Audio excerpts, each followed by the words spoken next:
Hello बच्चों, चलिए प्रश्न देखते हैं। अम्ल वर्षा का कारण है सल्फर डाइऑक्साइड प्रदूषण, कार्बन मोनोऑक्साइड, पीड़कनाशी प्रदूषण, धूल के कण। तो आइए पहले जानेंगे हमारे प्रश्न की मुख्य अवधारणा क्या है।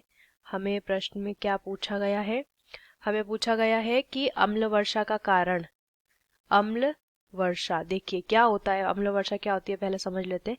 बहुत ज्यादा प्रदूषण के कारण, बहुत ज्यादा प्रदूषण की वजह से जो वर्षा का जल होता है, उस जल के साथ कुछ ऐसे विषैले पदार्थ बन जाते हैं, प्रदूषक जो है वो मिलकर, जिस वजह से यहाँ पे जो जल है वो अम्ल में परिवर्तित हो जाता है। और इस तरीके के जल की जब बरसात या वर्षा होती है तो उसे हम अम्ल वर्षा कहते हैं। ये हमारी पृथ्वी और पृथ्वी पर रहने वाले जीवों के लिए बहुत ज्यादा नुकसानदायी होती है दोस्तों।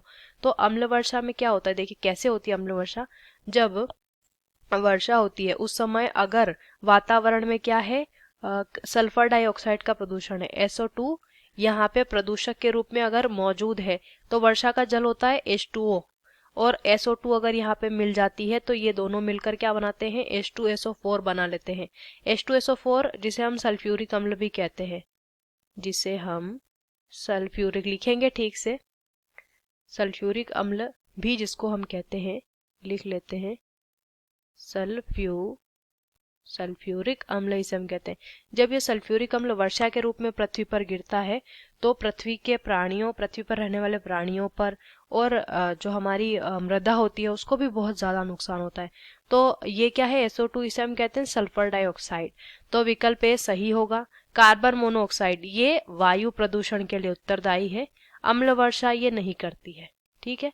पीड़कनाशी प्रदूषण, पीड़कनाशी अगर हम प्रयोग करते हैं तो मृदा प्रदूषित होती है। ठीक है, अम्ल वर्षा नहीं होती। और धूल के कण क्या करते हैं, ये भी वायु को ही प्रदूषित करते हैं। तो विकल्प ए हमारा सही हो जाएगा। आशा करते हैं आपको ये उत्तर समझ आया होगा। धन्यवाद।